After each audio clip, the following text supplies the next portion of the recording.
زکات معادن و گنجها. الله سبحانه و تعالی در زمین معادنی آفریده مانند طلا، نقره، آهن، سنگهای گرانبها، سرب و غیره، و همچنین احیانا انسان به مالی دسترسی پیدا می کند که به وسیله انسانی در زیر زمین مدفون شده که آن را گنج می نامند و برابر است که مال از معادن باشد و یا از گنج، زیرا الله سبحانه و تعالی در آن زکات را واجب گردانیده است. خداوند متعال می‌فرماید: ای کسانی که ایمان آورده اید، از پاکی‌های آنچه کسب کرده اید انفاق کنید و نیز از آنچه برای شما از زمین خارج کردیم. و به دلیل فرموده نبی اکرم صلی الله علیه و سلم و در گنجها 1/5 می باشد. و به مجرد این که انسان مالک گنج شود باید زکات آن را به طور مستقیم خارج سازد که همان خمس است، به دلیل فرموده نبی اکرم صلی الله علیه و سلم که فرموده است و در گنجها 1/5 می باشد.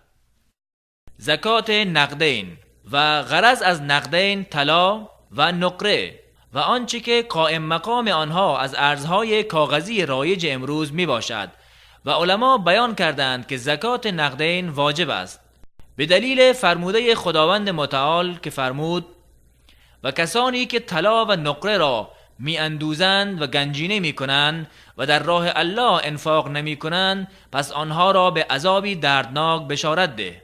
و به دلیل فرموده نبی اکرم صلی الله علیه و سلم که فرموده است: هر صاحب زر و سیمی که حق آن را نمی دهد در روز قیامت با تختهای آتشینی که در آتش دوزخ سوزانده شده پهلو، پیشانی و پشت او را داغ کنند.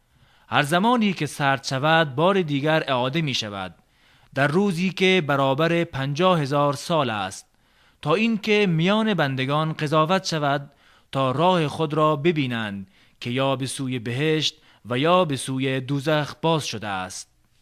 و اهل علم بر فرضیت زکات طلا و نقره اجماع دارند و فقها یادآور شدند که اسکناسها و چکها حکم طلا و نقره را دارند، زیرا که در تعاملات پولی جایگزین آنها شدند و برای وجوب زکات نقدین شرطهایی وجود دارد.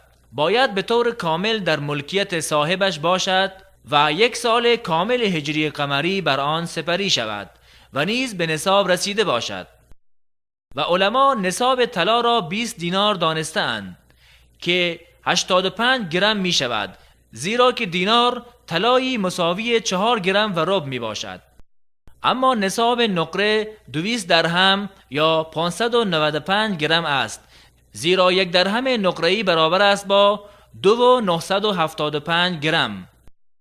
اما نصاب اسکناس‌های نقدی بر اساس بهای نصاب زر و سیم در هنگام خارج کردن زکات قیمت کرده می شود و برابر است که به شکل طلا و یا نقره و یا پول فلزی و یا اسکناس کاغذی باشد. زکاتش از ربع عشر یعنی 2.5% حساب می شود. نبی اکرم صلی الله علیه و سلم می فرمایند: اگر 200 درهم داشتی و 1 سال بر آن سپری شد، در آن 5 درهم است.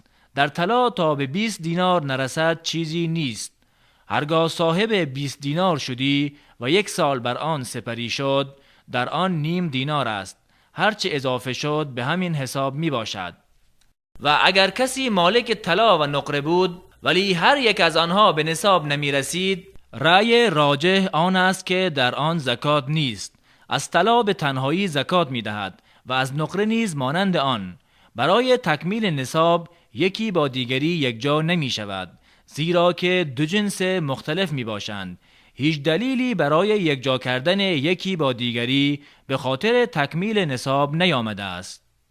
و به دلیل فرموده آن حضرت صلی الله علیه و سلم که فرموده است: در کمتر از 5 اوقیه زکات نیست. و کسی که میان طلا و نقره جمع کند در کمتر از 5 اوقیه نقره نیز زکات را واجب می داند. اجماع علما بر آن است که 1 اوقیه مساوی با 40 درهم می باشد. زکات زیورالات. اما اگر زیورالات طلایی و نقره‌ای باشند 2 حالت دارد. اول زیورالاتی که برای ذخیره کردن و گنجسازی و یا به غرض بازرگانی ساخته شده که زکات در آن واجب است. اما زیوراتی که برای استعمال ساخته شده، بسیاری از علما در زیورات زکات را واجب نمی دانند، زیرا این زیورات مالی که غرض از آن نمو و رشد باشد نیست، بلکه وسایل شخصی بوده که مورد استعمال و بهره‌گیری قرار می گیرد، مانند لباسها و اساسیه و کالاهایی که ضمن نیازمندیها و زینت زن می باشد. اصل در زکات نمو و رشد مال و یا قابلیت رشد آن می باشد تا زکات در آن لازم گردد. در زیوراتی که برای استعمال ساخته شده، اخراج زکات از نظر احتیاط و براءت ذمه است. زنی نزد نبی اکرم صلی الله علیه و سلم آمد و دخترش که 2 علنگوی طلایی یا دستبند به دست داشت نیز همراهش بود. آن حضرت صلی الله علیه و سلم به او فرمودند آیا زکات آن را می دهی؟ گفت نه. فرمودند آیا خوشحال می شوی که الله تعالی به سبب آن 2 دستبند آتشین برایت در روز قیامت بگرداند؟ گفت آن 2 را از دستانش کشیده به سوی نبی اکرم صلی الله علیه و سلم انداخته و گفت این 2 برای الله عزوجل و رسولش صلی الله علیه و سلم باشد. ولی اگر زیورالات از طلا و نقره نبود بلکه از الماس، یاقوت، مروارید و غیره بود، در اینها زکات نیست، هرچند که بهایش گزاف باشد، مگر این که برای بازرگانی بوده که در این حالت ضمن کالاهای بازرگانی شامل می شود.